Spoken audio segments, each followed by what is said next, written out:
Hello friends. हमारा आज का क्वेश्चन है equilibrium index of an array.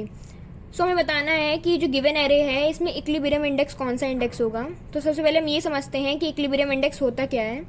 तो अगर हम इस एरे का एग्जांपल लें, अगर हम मान लें कि जो सेकंड इंडेक्स है ये हमारा इक्विलिब्रियम इंडेक्स है, तो ये होगा कब इक्विलिब्रियम इंडेक्स, जब इस इंडेक्स के आगे जितने भी एलिमेंट आ रहे हैं इस एरे में, यानी ये इन दोनों का जो सम होगा, और इस इंडेक्स के बाद जितने भी एलिमेंट आ रहे हैं इस एरे में, यानी इन तीनों को जो सम होगा वो आपस में जब इक्वल होगा, तब हम कह सकते हैं कि जो सेकंड इंडेक्स है ये हमारा एक इक्विलिब्रियम इंडेक्स है।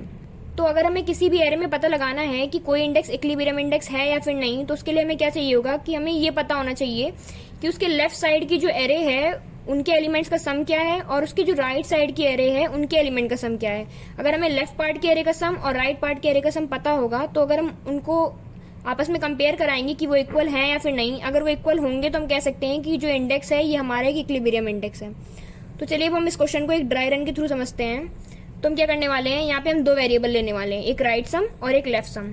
तो यहाँ पे हम एक राइट सम वेरिएबल ले लेते हैं और एक वेरिएबल लेंगे हम यहाँ पे लेफ्ट सम।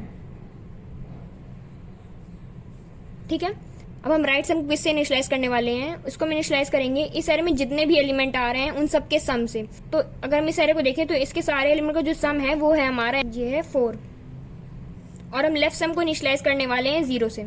सो हम राइट सम की हेल्प से हम स्टोर करेंगे किसी भी इंडेक्स के लिए उसके राइट पार्ट के एरे का सम, और लेफ्ट सम की हेल्प से हम स्टोर करेंगे किसी भी इंडेक्स की लेफ्ट पार्ट के एरे का सम। ठीक है, तो हम क्या करते हैं, अब आइटरेट करते हैं एरे को और हम समझेंगे इस क्वेश्चन को हम कैसे करने वाले हैं। तो हम आई को यहाँ शुरू करते हैं 0th इंडेक्स से।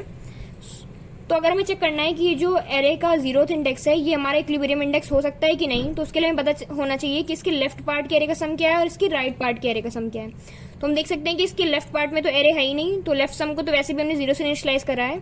अब अगर हमें इस इंडेक्स के लिए इसकी एरे की राइट पार्ट का सम निकालना होगा, तो वो हम कैसे निकालेंगे। तो अगर हम देखें तो हमें पता है कि पूरी एरे का सम कितना है, वो 4 है हमारे पास। अब हमें पता करना है कि फर्स्ट इंडेक्स से 5 इंडेक्स तक का सम कितना होगा, तो वो हम कैसे निकालेंगे कि अगर हम राइट सम में यानी पूरे एरे के सम में अगर हम अपने करंट इंडेक्स के वैल्यू को माइनस कर देंगे, तो हमें पता चल जाएगा कि हमारे इतने पार्ट के एरे का सम क्या है। तो यानी राइट सम हमारा 4 है, इसमें हम 3 को माइनस कर देंगे, तो 4 - 3 हमारा होता है 1। सो यहाँ 1 हो जाएगा। तो हम कह सकते हैं कि इसके इतने पार्ट का जो एरे का सम है वो हमारा यहाँ पे 1 होगा। तो अब हम देखें अगर कि आई जो हमारा 0th इंडेक्स है ये हमारा इक्विलिब्रियम है कि नहीं, तो वो कैसे देखेंगे कि लेफ्ट पार्ट का सम क्या हमारा राइट सम के इक्वल है, तो इक्वल नहीं है, तो हम कह सकते हैं कि हमारा 0th इंडेक्स जो है ये हमारा इक्विलिब्रियम इंडेक्स नहीं है।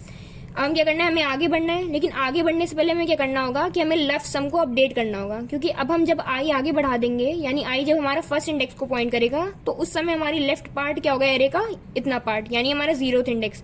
सो लेफ्ट सम को हम कैसे अपडेट करेंगे कि जो करंट वैल्यू थी हमारी ए ऑफ आई की, हम उसको ऐड कर देंगे अपने लेफ्ट सम में। तो अभी हमारी वैल्यू क्या हो जाएगी, 0 + 3 यानी 3 हो जाएगी।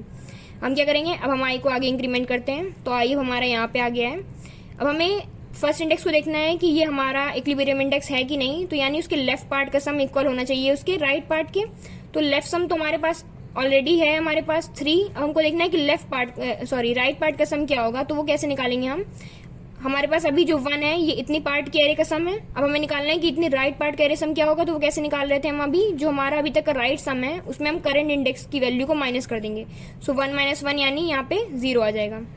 तो हम देखें तो इसके राइट पार्ट के एरे का सम क्या है, 0 है, और लेफ्ट पार्ट के एरे का सम क्या है, 3 है। तो अगर हम देखें तो 0 3 आपस में इक्वल नहीं है, यानी फर्स्ट भी हमारा इक्विलिब्रियम इंडेक्स नहीं होगा। अब हमें आगे बढ़ना है, आगे बढ़ने से पहले क्या करना है, लेफ्ट सम को अपडेट करना है, क्योंकि हमारी लेफ्ट एरे अब इतनी हो जाएगी अगले इंडेक्स के लिए। तो 3 में हम ऐड कर देंगे 1 को, तो ये हो जाएगा 4।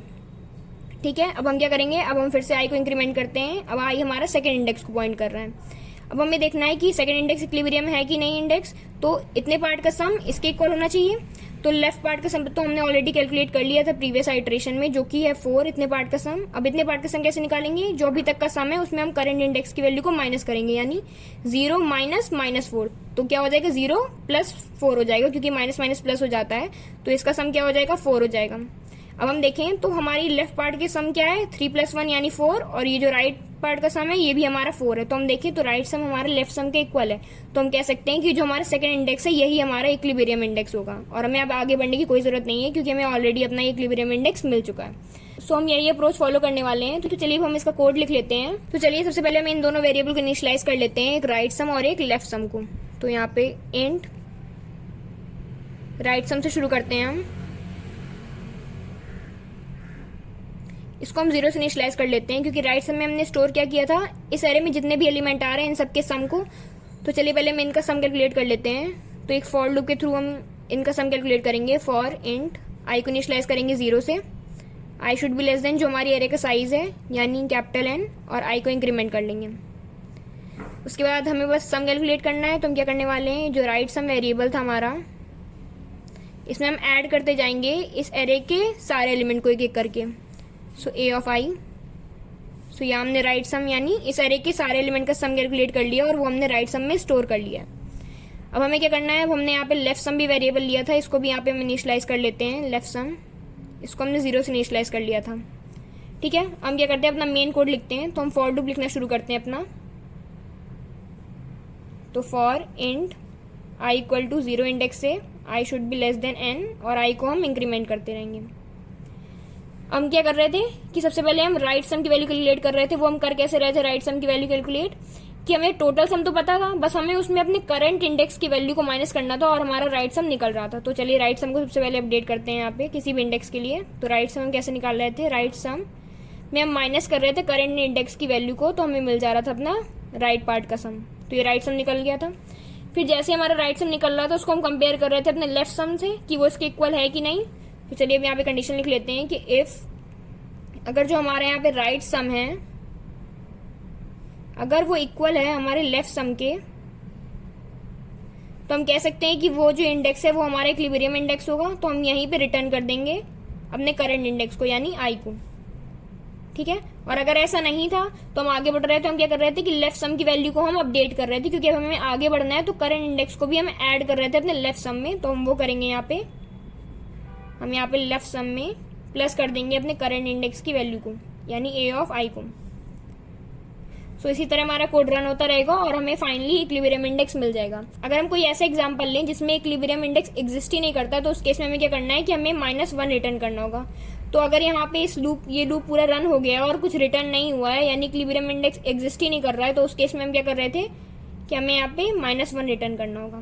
तो हमने यहाँ पे -1 रिटर्न कर दिया है। सो हमने अपना पूरा कोड लिख लिया है। इस कोड की हमारी टाइम कॉम्प्लेक्सिटी हमारी O ऑफ n ही है और स्पेस कॉम्प्लेक्सिटी O ऑफ 1 है। सो आई होप आपको ये सॉल्यूशन समझ में आया होगा। तो चलिए इसे हम एक बार GFG पे कोड करके देख लेते हैं। तो हम आ गए GFG पोर्टल पे और हमने कोड ऑलरेडी लिख लिया जो हमने अभी डिस्कस किया था। तो चलिए इसे कंपाइल रन करा के देख लेते हैं।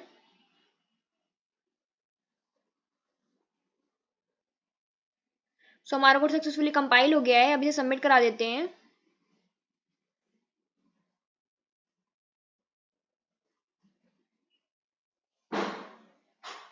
सो हमारा कोड सक्सेसफुली सबमिट भी हो गया है। सो आई होप गाइज आपको वीडियो समझ में आई होगी। अगर आपको इससे रिलेटेड कोई भी डाउट है तो उसे आप कमेंट सेक्शन में पूछ सकते हैं। Thank you for watching and please do like share and subscribe our channel.